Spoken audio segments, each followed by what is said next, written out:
जो बैरागी है, हुँ। जो रामानंदी है, रामानुजी है, वो सभी लास्ट में जाकर के संन्यास लेते हैं। सभी लास्ट में मतलब? जो त्रिदंड धारण करते हैं, हुँ। त्रिदंडी बोलते हैं अपने आप को। हुँ।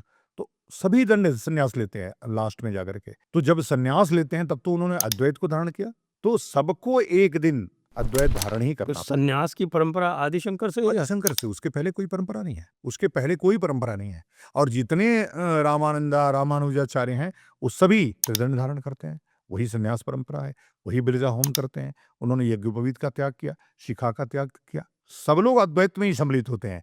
इसीलिए उन्होंने तो जब देवताओं की उच्चता को, श्रेष्ठता को लेकर के झगड़े थे, उन्होंने पंचदेव उपासना शुरू किया और उस पंचदेव को सारे संप्रदाय के लोग मानते हैं। जितने संप्रदाय हैं, यहाँ तक कि जो अवैदिक संप्रदाय है वो भी मानता है। भाई सूर्य की पूजा सभी करते हैं। कम से कम एक देवता की पूजा तो सभी करते हैं। तो अद्वैत सिद्धांत देखिए, वो कोई व्यक्ति मनुष्य नहीं थे, वो साक्षात शंकर ही थे जो धर्म की प्रतिष्ठा करने आए। नहीं तो कोई व्यक्ति 9 वर्ष की उम्र में सारे शास्त्रों में निपुण कैसे हो सकता है? कोई व्यक्ति सारा काम करके 31 वर्ष की उम्र में गोलोक गमन हो गया उनका। चारों धर्म प्रतिष्ठित किए, सारे शास्त्रों पे, सारे वेदों पे उन्होंने टीका लिखी, भाष्य लिखे, प्रस्थानत्रयी पे उन्होंने भाष्य लिखा और कुछ भी छोड़ा ही नहीं उन्होंने। आप साउथ में तो जिस तरफ दिशा करें, मुँह करेंगे आपको पता चलेगा आदिशंकर ने प्रतिष्ठित किया इसको।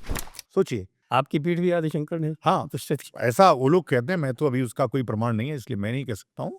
लेकिन निश्चित रूप से लोग सबको ये बोलते हैं कि इसको आदिशंकर ने प्रतिष्ठित किया।